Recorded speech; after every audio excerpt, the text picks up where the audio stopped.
So social selling in a nutshell.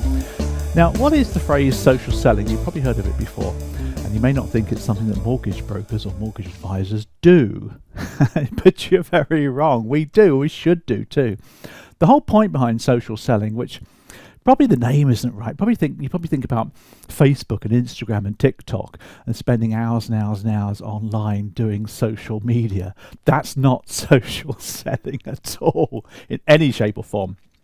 What social selling is, quite simply, is finding customers, finding new business, new customers, new prospects, call them what you like. But finding them, schmoozing them, if you like, and then inviting them onto your sales process. That's, my friends, it's all it is to it, really. Now, we need to find people online because they're online. That's where customers are nowadays. New customers, new clients, they're online. That's where people are. So you need to find out where they're hanging out, and you need to connect with them online and then bring them offline into the real world and begin the sales process. So that's how it works. So what I've got for you now is a blueprint to help you with your social selling, because I want you to think about this for next year. If you're not doing much of this, I really want you to think about doing more and more of this for next year. So here's my blueprint for you. It's taken from the book, Mortgage Advising New Rules, and this is the blueprint itself. I'm going to break this down for you and give you a bit more of an idea of how this works, because you probably can't read that.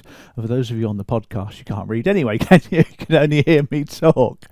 So, as you can see here, I've got 6 steps to social selling for mortgage advisors. So the first thing we want to do, let's zoom in here so you can see that. Let's move across here so you can see that better. The first thing that we need to do here is to find a prospective potential customers online. We've got to go and find them. Where are they hanging out? Where are your customers hanging out? It does depend, of course, who your customers are and whether you've done some proper segmentation of your customer client base, or the customers that you do really good business with, who you want to target. This is what we're doing here, by the way. Oh, and by the way, if anyone phones you and wants the mortgage dealt with, just deal with them. Don't worry about it. This is marketing. This is how you prospect for new business. And as you can see from my list there, I've got all sorts of places where you can go to find people. I've got LinkedIn at the top there, Facebook advertising, which I know Facebook are in the press at the moment, but they're still very good for small, medium-sized enterprises, SMEs. So you are mortgage brokers, SMEs. Google Ads, quite expensive, but you can do that. Google My Business is free, so you can get your own business online with Google. Set it up. They love you to do it because obviously it helps people to find you. You can put reviews on there and all sorts of things. It's a really good channel to have. Google My Business is free. YouTube, of course, you'd be wanting to put all your videos on YouTube. That'd be a place where you might find people. Review sites, and here's some podcasts which you might be able to find people. Obviously you put out on Spotify and things like that, but people find you that way. Articles on other people's sites and your own website as well. Now, the whole point is you find people in these places. They're on there. You connect with them. You talk to them. You could add Facebook to that. You could add Instagram if you want to go there. But these are places where you find people and you connect with them. Once you've found them in your ideal social place, if you like, what we then need to do, number 2 here, let's move out of the way so you can see that, is to connect and engage with people online.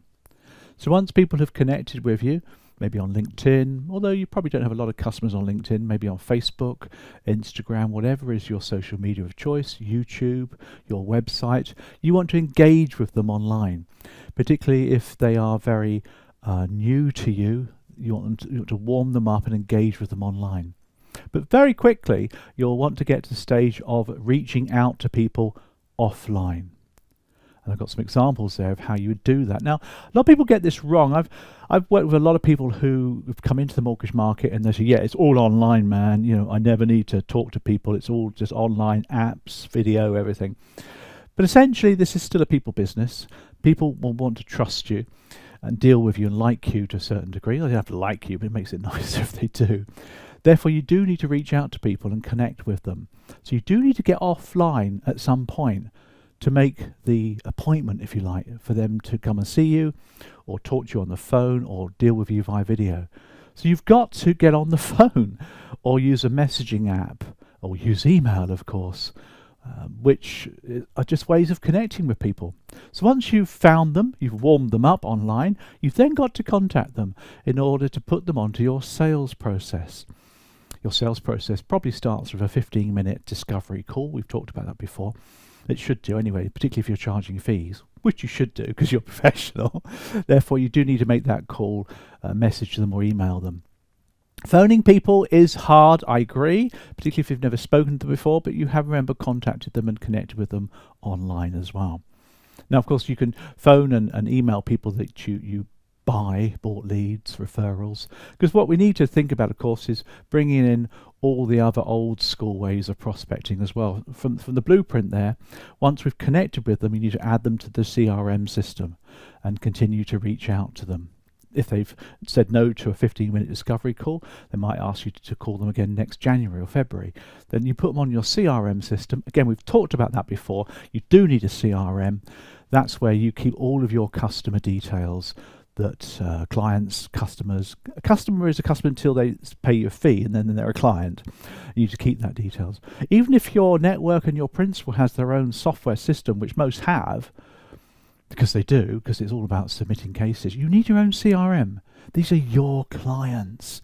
You've spent time finding them. They belong to you. So have a CRM in your own name, somewhere back at base where you keep connecting with these people. And you'll use that CRM to reach out to them 6 months' time, 12 months' time, 2 years' time. Regardless of all the compliance aspects, you do need that CRM. Now, you will need to join in all the old school ways of prospecting. Now, we call it old school. It's a little bit derogatory, I think. Old school is a collective term for all the, I guess, non-internet based ways of prospecting that many advisors use and use well. And there's some really good ones. I mean, personal referrals is where it's at.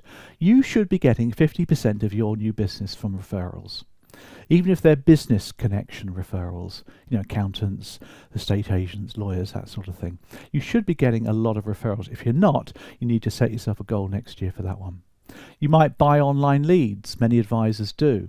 It's Marmite. You either love them or hate them, don't you? A lot of people work really well with those. Inbound inquiries from your website, wedding fairs, leaflet drops, merch. That's merchandise, by the way, little shorties for you. These are all old-fashioned, old-school ways of getting new customers. It doesn't matter as long as you get them. Put them on the CRM, reach out to them, make an appointment, and as you can see here, the first stage of the advisor sales process. What you do is you reach out to them and you sell them the 15-minute discovery call. You don't sell them advice or sell them a product or sourcing or best advice or the best rate I can get you. You sell them a 15-minute discovery call. And that's the process. It's quite a nice process, actually. That's the blueprint for social selling. It's not that complicated. And if you haven't done much of that, you need to start thinking about it. Be careful you don't waste a lot of time online reaching out to people. You've got to be careful of that. I mean, if you just flick back to the first one there that we had, all the different ways of finding potential customers online. You could waste a lot of time doing all this. I mean, for example, YouTube channel, you could be producing a lot of videos. Be careful how many of those you record and put onto your YouTube channel and put them onto your Facebook and your Instagram, your TikToks and your LinkedIns as well. But if that's the way you want to market, fine. Google My Business is certainly one to do as well. Google Ads cost money. Facebook ads cost money. LinkedIn. I've seen mortgage brokers on LinkedIn trying to promote as though they will find customers on LinkedIn. You probably won't. LinkedIn is B2B. You'll find a lot of BDMs on there, but you won't find many clients. Okay, they may be on there in their business context, but they won't be looking for a mortgage broker on LinkedIn. It's not where people go to find a mortgage advisor. It's usually from friends and relations and referrals. That's how people find you. But if they go online, start Googling, if you crop up on these various sites, then they will find you, connect with you, and then you can reach out to them and get them connected to your 15-minute discovery call. So that's social selling, really. Just a quick overview for you. Again, another chapter in the book on that if you want to find out a bit more about it. But it's all about setting your goals for next year, isn't it?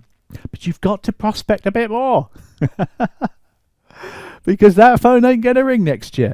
You've had a lot of new business coming your way. A lot of people desperate for advice. You've got to start prospecting and prospecting hard. And when you do start prospecting, of course, you've again got to tighten up your own sales process. And you'll be prospecting and selling different meetings, mortgage MOTs and all sorts of different things rather than just getting a new home bought. Hope that's been useful for you.